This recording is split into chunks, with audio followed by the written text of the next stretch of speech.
Assalamualaikum warahmatullahi wabarakatuh. Selamat datang di layanan bimbingan dan konseling SMP Negeri 5 Depok bersama saya Ibu Sularti Ningsih dan kalian bisa panggil saya Buning. Pada kesempatan kali ini, Buning akan memberikan layanan orientasi mengenai pengenalan bimbingan dan konseling.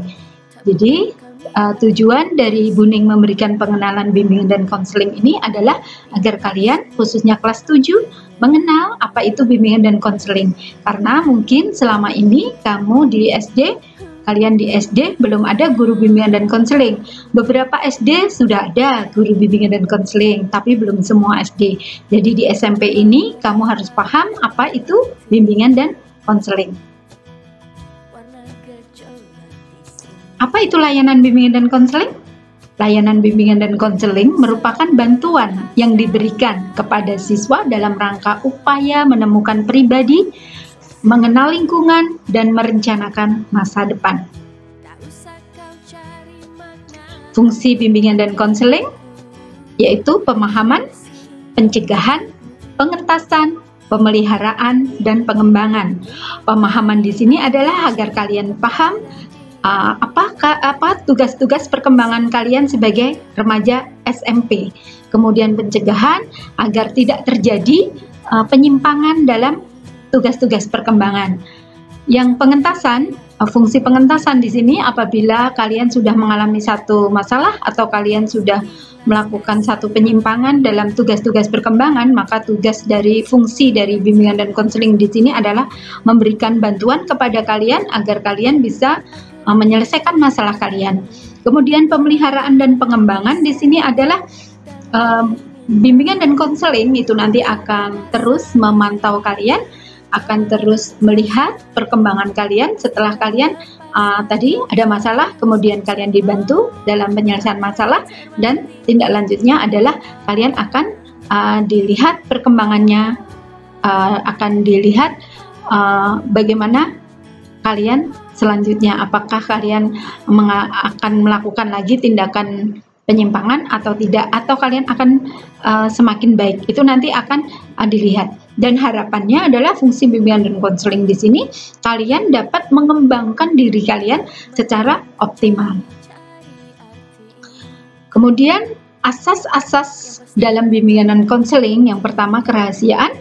Asas kerahasiaan ini pasti karena dalam bimbingan dan konseling itu nanti apabila kalian ada masalah kemudian melakukan konseling dengan Buning gitu, nanti ada asas di sini kerahasiaan antara Buning dan kalian. Kecuali memang kalian mengizinkan Buning untuk menyampaikan itu kepada orang tua kalian atau kepada orang lain yang memang sekiranya itu nanti terlibat dalam penyelesaian satu masalah. Kesukarelaan, jadi sukarela ya dalam bimbingan dan konseling ini. Keterbukaan, kalau kamu nanti ada konseling dengan Buning, konsultasi yang pertama adalah kamu terbuka, tidak perlu ada yang tutup-tutupi, jangan ada yang disembunyikan, apalagi kamu berbohong. Kemudian kekinian, dalam layanan bimbingan dan konseling ini Buning akan memberikan atau menyampaikan materi-materi kepada kalian nantinya, tip atau semacam motivasi mungkin ya, itu yang kekinian. Yang kekinian tuh yang sedang saat ini mungkin sedang booming itu tentang apa gitu, nanti Buning akan menyesuaikan tentang permasalahan-permasalahan yang saat ini banyak terjadi. Kemudian kemandirian, kegiatan nanti ada klasikal gitu, kemudian ada layanan konseling kelompok, konseling individu, bimbingan kelompok itu, dan nanti kalian dimohon aktif untuk mengikuti itu ya, terutama untuk layanan klasikal. Kedinamisan dalam bimbingan dan konseling ini dibutuhkan kerjasama yang baik antara kalian sendiri, Buning, wali kelas kalian, bapak ibu guru, kepala sekolah, dan orang tua kalian. Keterpaduan juga demikian, jadi nanti ada kerjasama yang baik, terpadu dalam bimbingan konseling ini agar nanti bisa sama-sama mengantar kalian, membimbing kalian, mendampingi kalian dalam menyelesaikan tugas-tugas perkembangan kalian.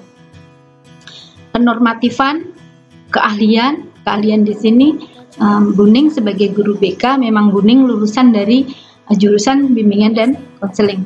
Kemudian alih tangan kasus, apabila nanti dirasa Buning itu tidak mampu menyelesaikan masalah kalian karena mungkin ada penyimpangan kepribadian atau itu penyimpangan yang memang Buning tidak punya wewenang untuk menyelesaikan itu, maka Buning akan melakukan alih tangan kasus atau referral. Yang terakhir ada Guru Handayani. Di sini tugas dalam bimbingan dan konseling asasnya itu memberikan dukungan kepada kalian, memberikan motivasi kepada kalian agar kalian lebih optimal nanti menjadi remaja dan kalian menyelesaikan tugas-tugas perkembangan remaja kalian dengan baik. Nah, bidang bimbingan ada 4, yaitu pribadi, sosial, belajar, dan karir. Pribadi nanti hubungannya dengan diri kalian sendiri, kepribadian kalian, bimbingan pribadi yang hubungannya dengan pribadi kalian. Kemudian sosial bisa dengan teman atau lingkungan tempat kalian tinggal atau dengan orang lain yang ada di sekitar kalian. Kemudian belajar, ini hubungannya dengan belajar, ya. Jadi permasalahan-permasalahan belajar apa saja gitu, ini masuk dalam bidang belajar. Kemudian dalam bidang karir itu nanti Buning akan membantu kalian agar kalian nanti bisa menentukan paling tidak kelanjutan studi kalian atau cita-cita kalian apa, sehingga kalian nanti bisa menentukan kelanjutan studi kalian itu kemana gitu ya. Nah, itu untuk arahnya ke masa depan kalian. Kegiatan layanan di sini ada 7 ya. Yang pertama orientasi dan informasi, yang kedua pembelajaran atau layanan klasikal, bimbingan klasikal di dalam kelas, yang ketiga penempatan dan penyaluran. Ini 2 ya, penempatan dan penyaluran. Penempatan dan penyaluran ini termasuk nanti kalau kamu kelas 9 itu ada rekomendasi peminatan dari bimbingan konseling. Kamu nanti masuk kelanjutan studinya mau masuk di SMA IPA atau IPS atau mau masuk di SMK gitu. Kalau di kelas 7 ini nanti kalian akan diberikan tes EQ ya untuk mengetahui kalian nanti kemana, kemampuan kalian apa gitu. Memang kalian punya bakat dan minat di bidang apa, seperti itu ya. Layanan yang keempat itu apabila sudah terjadi masalah ini. Layanan keempat yaitu konseling individual. Kamu ada masalah, kamu boleh datang menemui Buning, kamu curhat, kamu ceritakan, dan nanti kita bersama-sama menyelesaikan permasalahan kamu. Yang kelima, konseling kelompok. Konseling kelompok ini masalahnya berbeda-beda ya, masalahnya berbeda-beda. Jadi dalam konseling kelompok nanti Buning akan mengumumkan kepada kalian siapa yang mau atau sukarela untuk melakukan konseling kelompok gitu ya. Nanti kalian bisa mendaftar 5-7 siswa, nanti kita bareng-bareng permasalahannya apa, menyampaikan ya, tadi terbuka itu nanti ceritakan itu. Semua dalam satu teman, dalam satu kelompok itu nanti asas kerahasiaan jelas itu terjaga. Kemudian ada bimbingan kelompok. Bimbingan kelompok di sini temanya nanti Buning yang menentukan. Jadi tema bimbingan kelompok ini umpamanya Buning akan membuat satu tema tentang pubertas gitu ya. Tentang pubertas. Siapa yang ingin mengikuti bimbingan kelompok yang punya masalah-masalah di pubertas, atau yang perempuan nih, yang perempuan udah mau mulai head atau sudah head gitu. Nanti ada permasalahan-permasalahan apa yang berhubungan dengan pubertas itu, kita membentuk satu kelompok dan kita nanti akan Buning nanti akan memberikan bimbingan kelompok mengenai itu, dan siapa yang mendaftar nanti boleh ya. Kalau bimbingan kelompok ini tidak dibatasi sampai 7, itu boleh nanti bisa sampai 20 siswa boleh. Nah, kegiatan pendukung. Kegiatan pendukung dalam bimbingan dan konseling ini yang pertama aplikasi instrumen. aplikasi instrumen ini nanti kalian akan diminta mengisi instrumen yang sudah disediakan, daftar cek masalah, nanti mungkin pakai daftar cek masalah ya. Kalian nanti akan diberikan lewat Google Form, kalian mengisi, cukup mencentang saja permasalahan-permasalahan yang kalian alami. Itu untuk apa? Agar nanti Buning mengetahui sebetulnya kebutuhan kalian untuk layanan bimbingan dan konseling itu apa gitu ya. Siswa kelas 7 ini mengalami banyak masalah itu apa gitu. Jadi nanti Buning memberikan layanan bimbingan dan konselingnya tepat sesuai dengan kebutuhan kamu. Kemudian yang kedua yaitu himpunan data.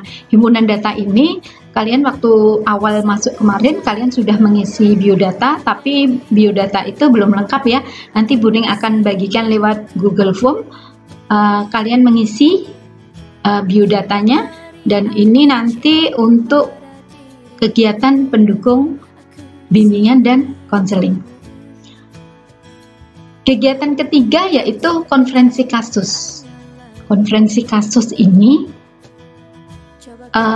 akan dilakukan apabila ada beberapa siswa yang mengalami permasalahan yang sama atau kasus yang sama, melibatkan banyak siswa gitu ya.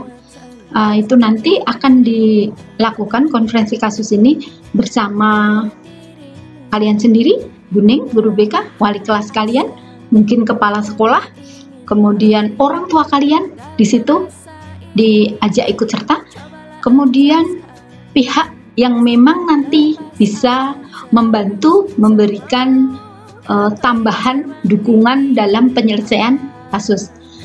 Misalnya dalam konferensi kasus ini, contoh ya, contoh kasus. Contoh kasus, ada di antara kalian beberapa siswa gitu naik motor bareng-bareng gitu, bareng-bareng terus blayer-blayer gitu di sekolah lain atau mungkin hanya di lingkungan sini, karena di sekolah ini kan tidak boleh bawa motor, kalian belum punya SIM.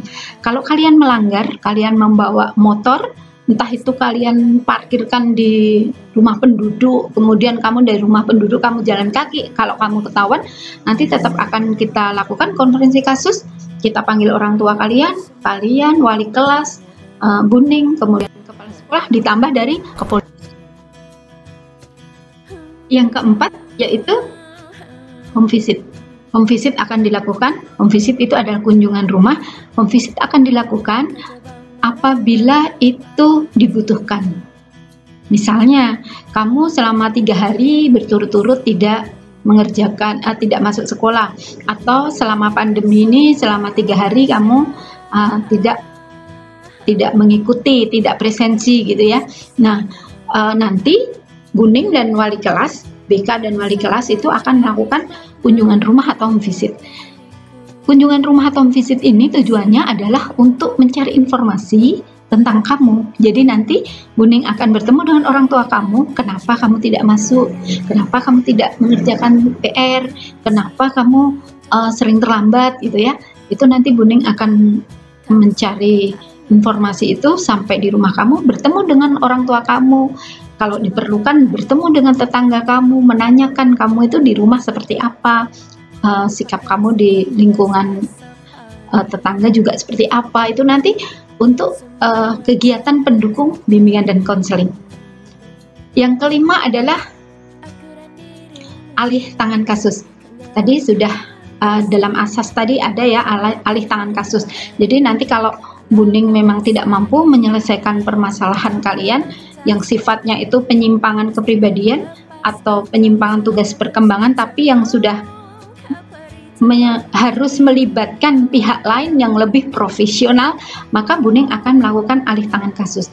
Contohnya, kamu mengalami gangguan psikologis yang Buning mungkin tidak mampu untuk menyelesaikan masalah itu, maka Buning akan alih tangan kasus kalian ini kepada psikolog. Biasanya di SMP Negeri 5 Depok ini kerjasamanya dengan Puskesmas Depok 3. Di sana ada psikolog, dan nanti Buning akan bekerja sama, permasalahannya akan Buning referral ke sana, termasuk kamu nih.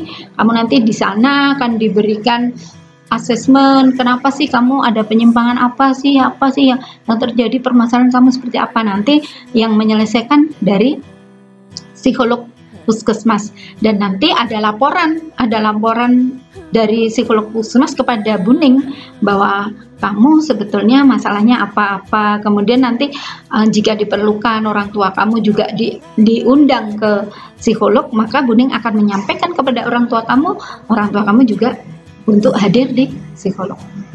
Baik, demikian pengenalan bimbingan dan konseling di SMP Negeri 5 Depok.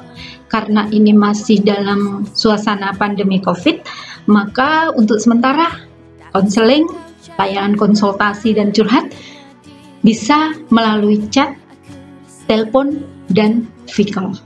Dan Buning berharap kalian kelas 7 ini bisa nanti menjalankan tugas-tugas perkembangan kalian dengan baik, tugas-tugas perkembangan kalian sebagai remaja, dan mudah-mudahan apa yang ada dalam diri kalian, hal positif apa yang kalian punya, nanti bisa optimal, kamu belajar juga bisa optimal, dan kelak cita-cita kamu tercapai.